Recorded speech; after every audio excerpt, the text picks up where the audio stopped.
Hello बच्चों। तो आज आपका क्लास आगे की ओर बढ़ेगा। पिछले लेक्चर में आपने देखा था कि हम लोग क्वेश्चन नंबर 14 तक किए थे, क्वेश्चन नंबर 19 तक किए थे और उसके आगे आज क्वेश्चंस हम लोग कुछ करेंगे। तो आइए देखते हैं, चलते हैं अपने क्वेश्चंस की ओर। क्वेश्चन नंबर 19 तक हम लोग कर रखे हैं, क्वेश्चन नंबर 20 से आपको करना है। तो आइए क्वेश्चन नंबर 20 को पढ़ते हैं और देखते हैं क्वेश्चंस क्या बोल रहे हैं। उसी बेसिस पर हम अपने टॉपिक को डील करेंगे। तो क्वेश्चन बोल रहा है कि एक प्रोटॉन तथा एक इलेक्ट्रॉन एक सामान्य विद्युत क्षेत्र में स्थित है। भैया प्रोटॉन पर भी आवेश है और इलेक्ट्रॉन पर भी आवेश होता है। अंतर यही है कि इलेक्ट्रॉन पर ऋण आवेश और प्रोटॉन पर धन आवेश होता है। तो कह रहा है कि किसी विद्युत क्षेत्र में, सामान्य विद्युत क्षेत्र, ऐसा विद्युत क्षेत्र जहां के प्रत्येक बिंदु पर विद्युत क्षेत्र बराबर हो। तो कह रहा है कि एक सामान्य विद्युत क्षेत्र में प्रोटॉन को रखा जाता है, इलेक्ट्रॉन को रखा जाता है, मतलब आवेश को रखा जाता है। तो ये टॉपिक हम लोग पढ़े हुए हैं कि अगर कोई भैया विद्युत क्षेत्र है ये, जिसका दिशा मान लीजिए ऊपर की ओर है, और इस विद्युत क्षेत्र में कोई विद्युत क्षेत्र का तीव्रता अगर E है और इसके अंदर में कोनो आवेश को रखा जा रहा है, मान लीजिए Q आवेश को, तो जब कभी भी विद्युत क्षेत्र में आवेश को रखते हैं तो उस आवेश पर लगने लगता है विद्युत बल। अब ये आप सोच रहे होंगे कि ये विद्युत बल कैसे लगने लगेगा भाई। तो भैया सोचो, ये विद्युत क्षेत्र पहले से है, इसका मतलब क्या है? मतलब कहीं ना कहीं आवेश रखा गया होगा तब जाके ना विद्युत क्षेत्र है। बिना आवेश के तो विद्युत क्षेत्र उत्पन्न होगा नहीं। तो कहीं आवेश होगा तो उसके कारण विद्युत क्षेत्र है। तो वो आवेश इस आवेश पर बल लगाएगा, जिसको विद्युत बल बोलते हैं। और ये आपको कूलम्ब नियम से पता है कि दो आवेश एक दूसरे पर विद्युत बल लगाते हैं। तो ये विद्युत क्षेत्र किसी न किसी आवेश के कारण होगा, कहीं पर आवेश रखा हुआ है, लेकिन आपको पता नहीं है कि वो आवेश कितना है, लेकिन उस आवेश के कारण आपको विद्युत क्षेत्र पता है कि वेक्टर ही है। तो सिंपल सा बात है कि जब कभी भी विद्युत क्षेत्र में आवेश को रखते हैं तो उस आवेश पर विद्युत क्षेत्र बल लगने लगता है, और वो बल F बराबर आवेश गुना विद्युत क्षेत्र के बराबर होता है। F बराबर Q इंटू E बल लगता है। अब सवाल ये उठता है कि इस विद्युत बल का दिशा किधर होगा। तो अगर इस विद्युत क्षेत्र में धन आवेश होगा, धन आवेश प्लस, मान लीजिए प्लस Q आवेश रखा गया है, तो इस पे विद्युत बल जो लगेगा F बराबर Q इंटू E, उसका दिशा किधर होगा? तो आप सोच सकते हैं। सोचो, कह रहा है विद्युत क्षेत्र की दिशा ऊपर की ओर है, इसका मतलब कहीं ना कहीं नीचे प्लस होगा, ऊपर माइनस का हो, तबे ना विद्युत क्षेत्र की दिशा नीचे से ऊपर की ओर है। तो ये प्लस वाई इस प्लस को क्या करेगा? धक्का मारेगा, धक्का मारेगा तो ये कहने जाएंगे ऊपर की ओर। इसका मतलब कि धन आवेश पर जो विद्युत बल लगता है, उस विद्युत बल का दिशा विद्युत क्षेत्र के दिशे में होता है।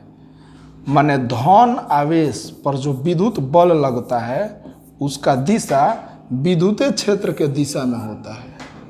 अगर यही ऋण आवेश रहता माइनस, तो इस माइनस को प्लस क्या करता? अपना दहने खींच लेता। तो अगर ऋण आवेश रहता, निगेटिव चार्ज, तो इस पे विद्युत बल लगता Q इंटू E, लेकिन ये विद्युत क्षेत्र के विपरीत दिशा में लगता। तो इस टॉपिक से आपको ये बात क्लियर होता है कि विद्युत क्षेत्र में आवेश को रखते हैं तो उस पर विद्युत बल लगता है F बराबर Q इंटू E, यानी आवेश गुना विद्युत क्षेत्र। और अगर धन आवेश होगा तो विद्युत क्षेत्र के दिशा में बल लगेगा, और ऋण आवेश होगा तो विद्युत क्षेत्र के विपरीत दिशा में बल लगेगा। इस टॉपिक से में इतना ही है। अब क्वेश्चन को आप पढ़िए और देखिए क्या बोल रहा है। जो भी बोल रहा है वैसे वैसे हम लोग करेंगे, आंसर की ओर पहुंचेंगे। तो लो क्वेश्चन में कह रहा है कि एक प्रोटॉन तथा एक इलेक्ट्रॉन। बच्चा कह रहा है कि कोई विद्युत क्षेत्र है। भैया विद्युत क्षेत्र है तो इसका कुछ तीव्रता होगा, मान लीजिए तीव्रता ही है। कह रहा है कि एकरा में एक प्रोटॉन रखा जा रहा है, प्रोटॉन बोले तो प्लस चार्ज ना हो, एक प्रोटॉन रखा जा रहा है और इसी में एक इलेक्ट्रॉन भी रखा जा रहा है माइनस चार्ज। तो जब प्रोटॉन रखा गया होगा तो प्रोटॉन पर विद्युत क्षेत्र देने बल लगा होगा F बराबर, प्रोटॉन पर आवेश कितना होता है 1.6 इंटू 10⁻⁻⁹ कूलम इंटू विद्युत क्षेत्र अगर E है तो इतना इंटू E लगा होगा विद्युत क्षेत्र की दिशा में। अगर इलेक्ट्रॉन है तो इस पर भी विद्युत बल लगा होगा। F बराबर कितना, एक इलेक्ट्रॉन पर आवेश 1.6 इंटू 10⁻⁻⁹ कूलम आवेश E, दोनों पर विद्युत बल इतना इतना लगा होगा। तो क्वेश्चन को अब पढ़ा जाए कि एक प्रोटॉन तथा एक इलेक्ट्रॉन में इलेक्ट्रॉन एक सामान्य विद्युत क्षेत्र में स्थित है, उन पर लगने वाला विद्युत बल बराबर होंगे। देखो तो दे एकरा पर लागे वाला विद्युत बल बराबर बा, तो हाँ सर बराबर बा। तो तुरंत कहब कि सर दोनों पर लागे वाला प्रोटॉन और इलेक्ट्रॉन पर लगने वाला विद्युत बल आपस में बराबर है। लेकिन तू सोचो विद्युत बल सदिश राशि है और सदिश के पास परिमाण भी होता है और दिशा भी होता है। तो ये विद्युत बल का परिमाण बराबर है, इसका दिशा तो बचवा उल्टा है, प्रोटॉन पर ऊपर और इलेक्ट्रॉन पर नीचे लग रहा है। तो दोनों पर लगने वाले विद्युत बल बराबर नहीं है, बल्कि विद्युत बल का परिमाण बराबर है। दिशा देख लो उल्टा बा, तो उन पर लगने वाले विद्युत बल बराबर होंगे नहीं होंगे, क्योंकि दिशा उल्टा है, इसीलिए बराबर एक दूसरे के नहीं है। अगला, उन पर लगने वाला विद्युत बल का परिमाण बराबर होंगे। हाँ, उन पर लगने वाले विद्युत बल का परिमाण बराबर होंगे, ये बात सत्य है कि उन पर लगने वाले विद्युत बल का परिमाण बराबर होंगे। उन पर लगने वाले विद्युत बल का परिमाण बराबर होंगे बबुआ, होई ना होई पहला परिमाण बराबर होंगे। अगला क्वेश्चन कह रहा है उनके त्वरण बराबर होंगे। त्वरण तनी से देख लिया भैया, बराबर हो कि ना। विद्युत क्षेत्र वही है E, एकरा अंदर इलेक्ट्रॉन रखा गया, प्रोटॉन रखा गया है, इलेक्ट्रॉन रखा गया है। प्रोटॉन पर ऊपर बल, इलेक्ट्रॉन पर नीचे बल। प्रोटॉन पर F बराबर Q इंटू E बल लगेगा, पीछे देखे इस पे भी F बराबर Q इंटू E। आवेश दोनों पर बराबर है, तो बल तो भैया दोनों पर बराबर लागू होता है। तरह से क्या पूछा था कि त्वरण भी बराबर होंगे, तो आपको पता है कि F बराबर फॉर्मूला होता है A में। अगर किसी वस्तु पर बल F लगता है और यदि उसका द्रव्यमान A है तो उसमें त्वरण A उत्पन्न हो जाता है न्यूटन का सेकंड लॉ से। तो त्वरण निकालना होगा तो A बराबर क्या लिखेंगे, F बटा में M। चलो प्रोटॉन पर पहले देखते हैं, प्रोटॉन पर बल कितना लग रहा है Q इंटू E। अब बाटा में प्रोटॉन का द्रव्यमान क्या होता है, हो प्रोटॉन का अगर त्वरण देखें तो प्रोटॉन का द्रव्यमान 1.6 गुना 10⁻⁻27 kg। ऐसे ही अगर इलेक्ट्रॉन का त्वरण हम निकाले तो बल कितना लग रहा है इलेक्ट्रॉन पर, बल Q इंटू E बटा में द्रव्यमान 9.1 गुना 10⁻31 kg। देखो बचवा, जब ये दोनों का द्रव्यमान अलग अलग है तो जाहिर सी बात है कि त्वरण एक दूसरे के बराबर नहीं आएगा।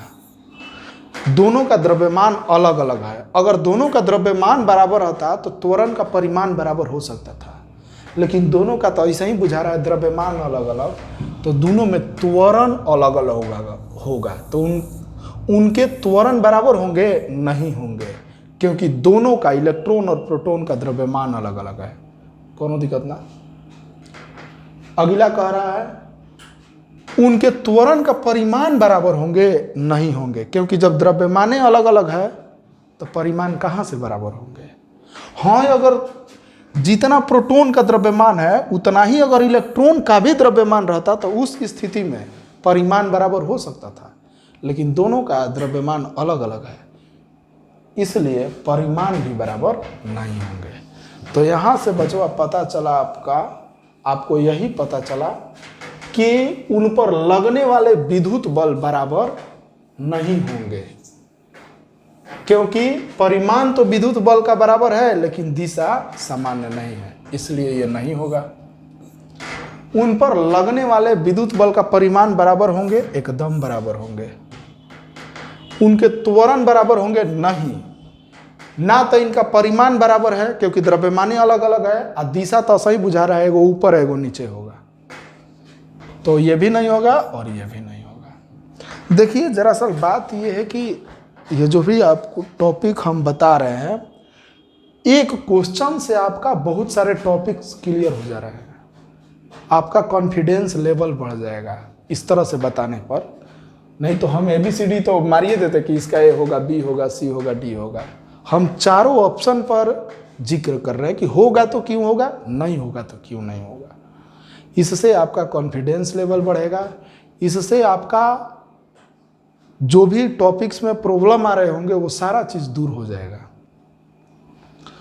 थोड़ा सा टाइम जरूर लगता है, लेकिन आप कभी भी क्वेश्चन को देखेंगे तो डील करते हुए निकल जाएंगे आगे की ओर। 21 नंबर क्वेश्चन को देखते हैं। कह रहा है किसी वस्तु को आवेशित करते हैं तो उसका द्रव्यमान, माने अगर आप किसी वस्तु को चार्ज करते हैं तो उसका द्रव्यमान में क्या होता है, बढ़ेगा, घटेगा, घटे या बढ़ सकता है कि कोई प्रभाव नहीं पड़ेगा।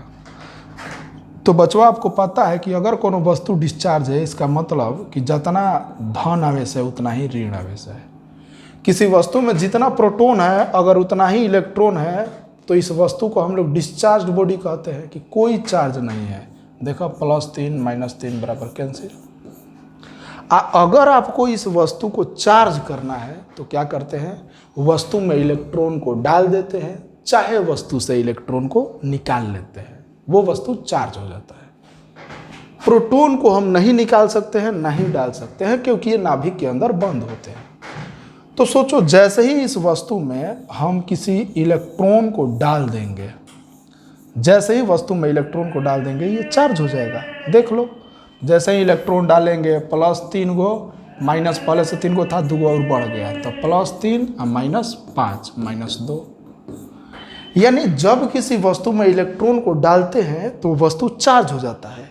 किस नेचर का चार्ज होता है, तो निगेटिव, ऋण आवेशित हो जाता है। अगर कोई वस्तु इलेक्ट्रॉन प्राप्त करता है तो वह ऋण आवेशित हो जाता है। एक बात कंफर्म। या फिर हम एक और काम कर सकते थे, इस वस्तु से इलेक्ट्रॉन को निकाल भी सकते थे, जितना प्लस है उतना ही माइनस। हम चाहे तो इस वस्तु से इलेक्ट्रॉन को निकाल भी लेंगे। सोचो जैसे ही 2 गो इलेक्ट्रॉन को निकालेंगे तो +3 गो, अब बच जाएगा 1 गो माइनस, तो +3 -1 बराबर +2। तो अगर किसी वस्तु से इलेक्ट्रॉन को निकालेंगे तो वो धन आवेशित हो जाता है। तो किसी भी वस्तु को चार्ज करने का यही 2 प्रोसेस है। एक प्रोसेस तो ये कि वस्तु में इलेक्ट्रॉन डालिए, जैसे ही डालेंगे ऋण आवेशित हो जाएगा। दूसरा, उस वस्तु से इलेक्ट्रॉन को निकाल लीजिए, जैसे ही निकालेंगे वो धन आवेशित हो जाएगा। बात कंफर्म। अब क्वेश्चन को आप पढ़िए और हमको बताइए कि क्या होगा। आप सब कह रहे हैं कि किसी वस्तु को आवेशित करते हैं, तो भैया आवेशित करना है तो आपने 2 काम किया होगा, या तो वस्तु में इलेक्ट्रॉन को डाला होगा या वस्तु से इलेक्ट्रॉन को निकाला होगा। तो सोचो जब वस्तु में इलेक्ट्रॉन डालें तो वस्तु का द्रव्यमान क्या हुआ होगा। भैया 1 इलेक्ट्रॉन का द्रव्यमान होता है 9.1 × 10⁻31 kg। तो किसी वस्तु में हम इलेक्ट्रॉन को डालेंगे तो चार्ज होगा। जैसे ही इलेक्ट्रॉन जाएगा किसी वस्तु में, इस डिस्चार्ज्ड बॉडी में जब इधर से इलेक्ट्रॉन गया होगा तब ना ये चार्ज हुआ होगा। इलेक्ट्रॉन का कुछ ना कुछ द्रव्यमान होता है, तो ये द्रव्यमान भी वस्तु में गया। इसका मतलब कि इस वस्तु का द्रव्यमान बढ़ जाएगा। कब?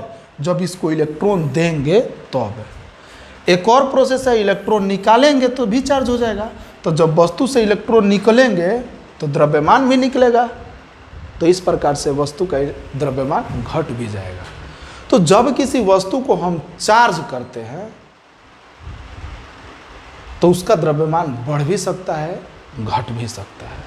कोनो दिक्कत ना, क्योंकि कह रहा है केवल आवेशित करते हैं तो आप जब आवेशित करेंगे तो उसका द्रव्यमान बढ़ भी सकता है, घट भी सकता है। किसी वस्तु को आवेशित करते हैं तो उसका द्रव्यमान घट या बढ़ सकता है, दोनों में से कुछ भी हो सकता है। अब यहीं पर क्वेश्चन में कह देता है कि किसी वस्तु को ऋण आवेशित करते हैं। भैया वस्तु को ऋण आवेशित करते हैं, इसका मतलब कि आप वस्तु को इलेक्ट्रॉन को दे रहे हैं, और जब वस्तु को इलेक्ट्रॉन देंगे तब वो ऋण आवेशित होगा, और जब इलेक्ट्रॉन देंगे तो उसका द्रव्यमान बढ़ जाएगा। अगर कह देता है यहाँ पर कि वस्तु को ऋण आवेशित किया जाता है तो उसका द्रव्यमान बढ़ जाता है। अगर यहीं पर कह देता कि वस्तु को धन आवेशित किया जा रहा है तो वस्तु को धन आवेशित करने के लिए क्या करना पड़ता है, इलेक्ट्रॉन को निकालना पड़ता है वस्तु से। जब वस्तु से इलेक्ट्रॉन निकलता है तो उसका द्रव्यमान घट जाता है। लेकिन यहाँ पर केवल आपसे कह रहा है कि वस्तु को आवेशित किया जाता है, तो आवेशित किया जाता है तो ऋण भी किया जा सकता है, धन भी किया जा सकता है। इसीलिए द्रव्यमान बढ़ या घट दोनों हो सकता है, बढ़ भी सकता है, घट भी सकता है। कोनो दिक्कत ना हुआ, बढ़ या घट सकता है, कोई दिक्कत नहीं। अगला क्वेश्चन को देखते हैं। अगला क्वेश्चन बोलता है 22 नंबर कि किसी वस्तु को ऋण आवेशित, लो आइए गया क्वेश्चन, ऋण आवेशित किया जाता है। किसी वस्तु को ऋण आवेशित किया जाता है तो उस वस्तु का द्रव्यमान, सिंपल सा बात है भैया, ऋण आवेशित करना है तो इलेक्ट्रॉन देना होगा, जब इलेक्ट्रॉन दीजिएगा तो केवल उसका द्रव्यमान बढ़ेगा, सिंपल सा बात। किसी वस्तु को धन आवेशित किया जाता है, धन आवेशित किया जा रहा है मतलब वस्तु से इलेक्ट्रॉन को निकाला जा रहा है, और जब इलेक्ट्रॉन को निकालेंगे तो द्रव्यमान घटेगा। कोनो दिक्कत ना। तो उम्मीद करते हैं कि समझ गए होंगे इतना बात। आगे देखते हैं, ऊपर करते हैं थोड़ा सा।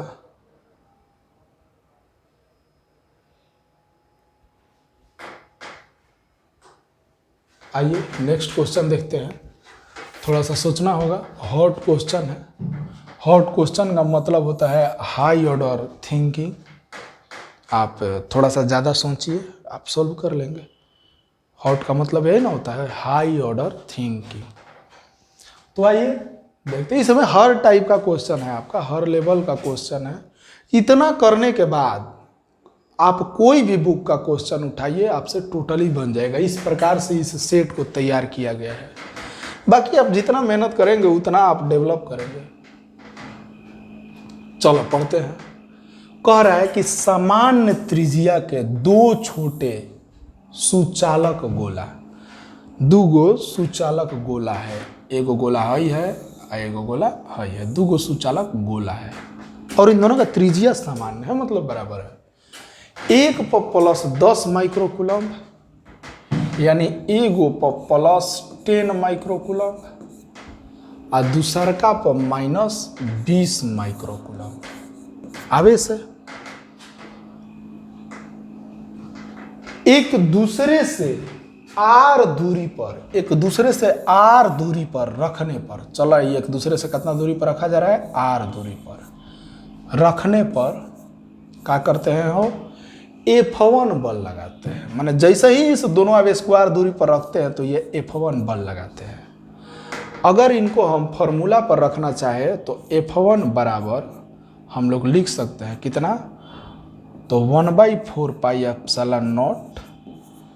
Q1 का वैल्यू 10 माइक्रोकूलम है। आप चाहे तो कूलम में बदल सकते हैं, आप चाहे तो अभी नहीं भी बदल सकते हैं, क्योंकि आप इसके ऑप्शन को देखिए, इसमें कहीं किसी यूनिट का जिक्र नहीं हुआ है।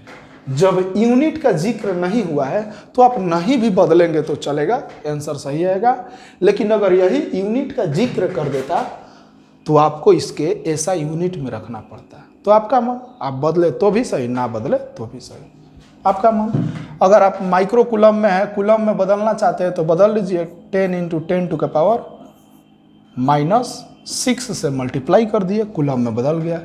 Q1 Q2 के जगह पर केवल परिमाण लिखाता है तो 20 गुना 10 के पावर, इसको भी कूलम में बदल लिए, अब बट्टा में बीच का डिस्टेंस r², इतना बल लगता ना हो, यही ना बात कह रहा है ये।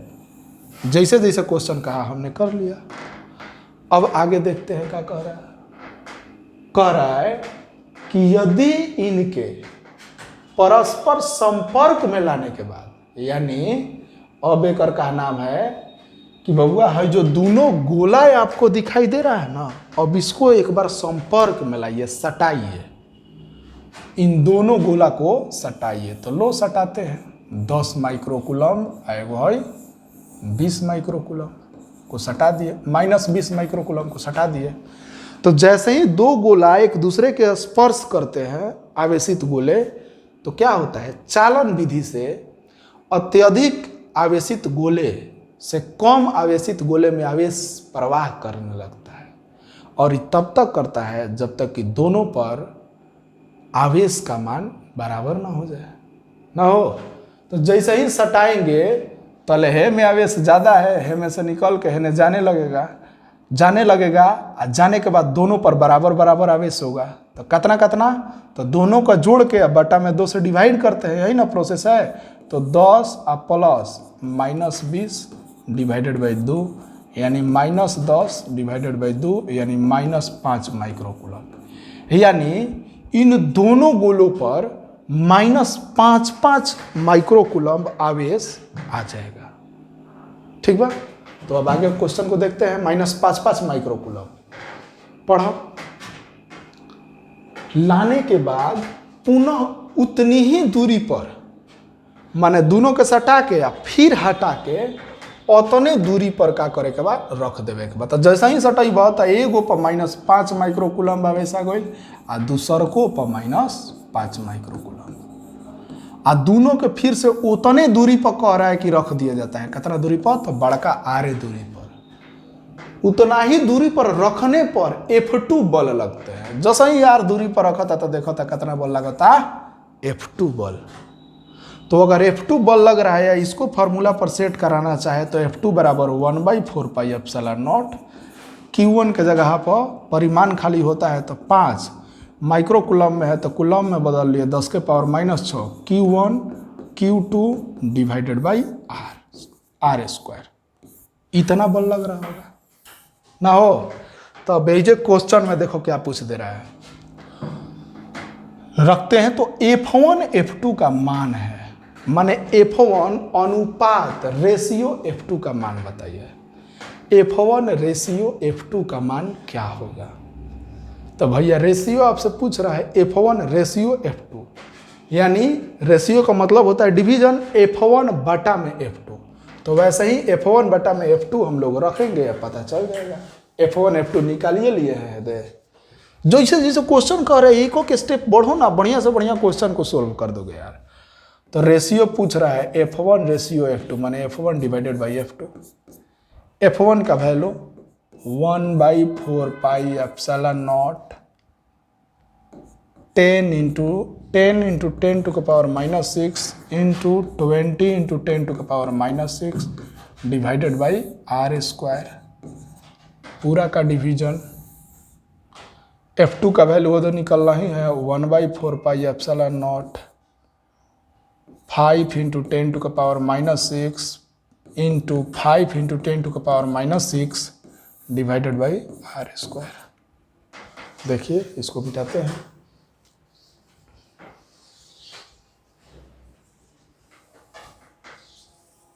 चलो। तो 1/4πε0 से 1/4πε0 r² से r² 10⁻6 और -6 -12 खत्म। F1 डिवाइडेड बाई F2 बराबर 10 से 20 में 20 दहिया 200, 5 से 5 में 50 25, 25 से 1 मरत में 25 बैठे 200, यानी F1 बटा में F2 जो है, F1 अनुपात F2 जो है कितना आ जा रहा है हो, 8:1, यानी F1 अनुपात F2 का जो वैल्यू होगा वो 8:1 होगा, 8:1 होगा। कोनो दिक्कत? ऑप्शन में देख लीजिए कहाँ है, ऑप्शन में दिखाई दे रहा है ना। हो 1:8 नहीं होगा। F1 अनुपात F2 पूछ ले है, 8:1 यही होगा। इसका दूर दूर तक संबंध नहीं है, दूर दूर तक संबंध नहीं है। लेकिन हाँ, अगर यही क्वेश्चन में F2 अनुपात F1 पूछ देता तो बदल जाता ये, 8:1 ना होके 1:8 हो जाता, ना हो 1:8 हो जाता। तो समझ रहे हैं? तो ऑप्शन कौन? बी होगा, 8:1। किसी को दिक्कत नहीं? जैसे जैसे क्वेश्चन आपको बोल रहा है वैसे वैसे करते चलिए, आगे बढ़ते चलिए। चलिए कोई दिक्कत ना। नेक्स्ट क्वेश्चन देखते हैं हम लोग।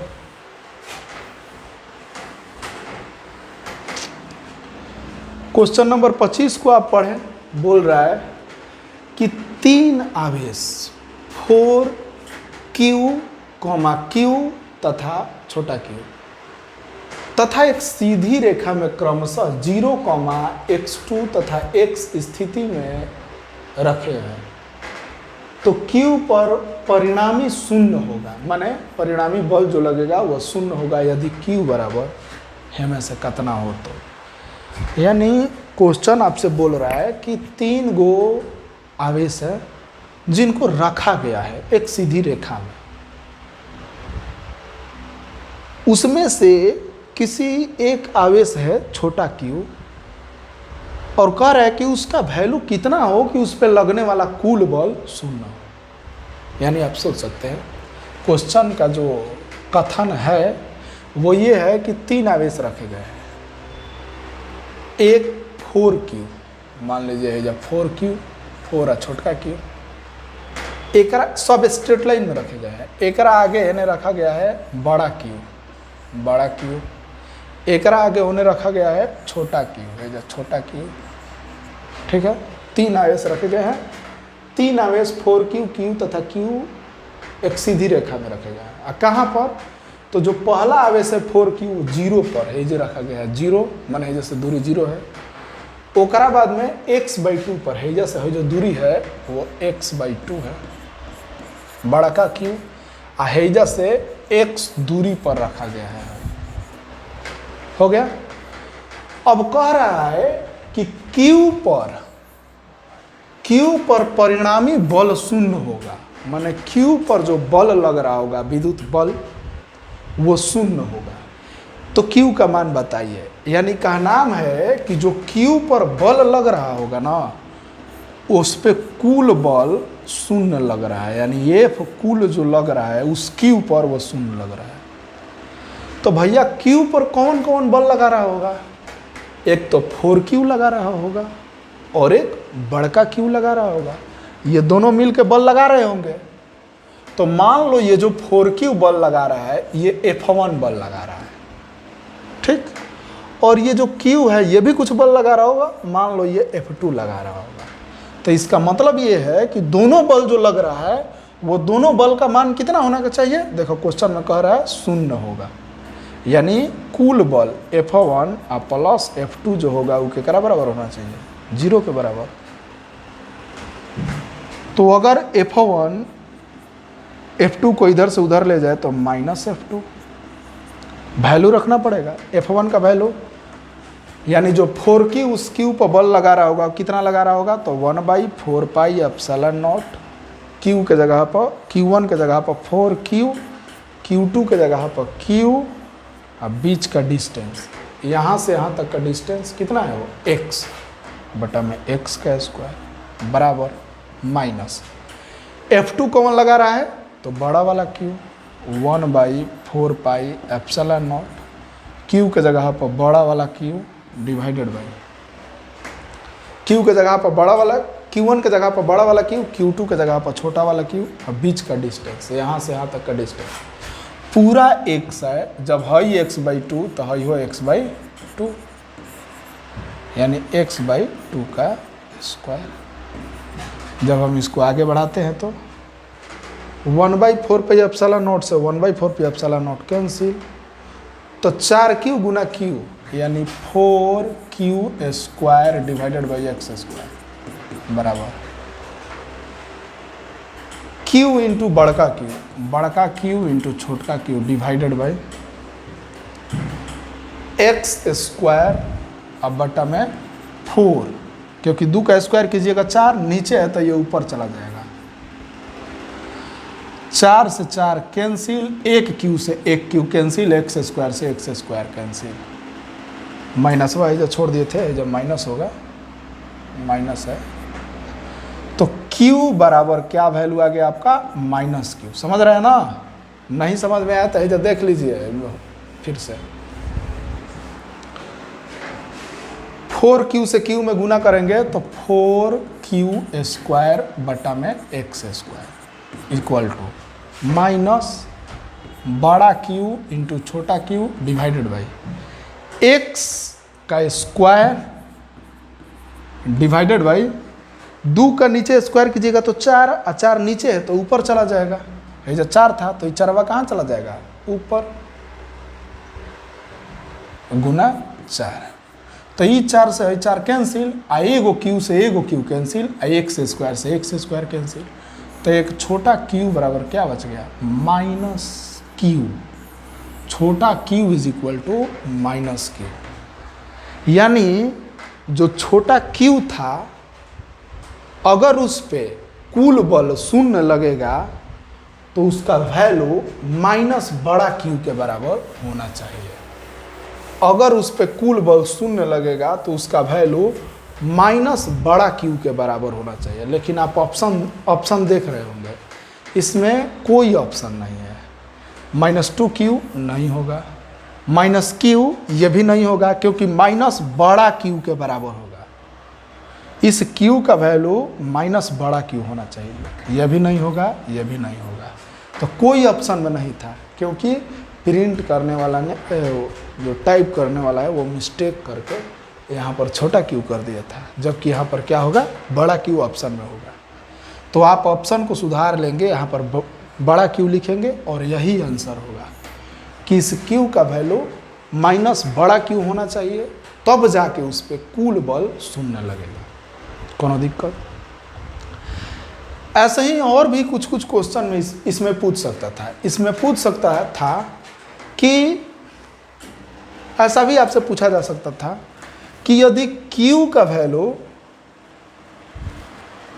माने ऐसा आपसे पूछा जा सकता था कि यदि इस q का वैल्यू 4q होगा तो बताइए कुल बल कितना लगेगा। यदि इस q का वैल्यू -q/2 होगा तो बताइए कुल बल कितना लगेगा।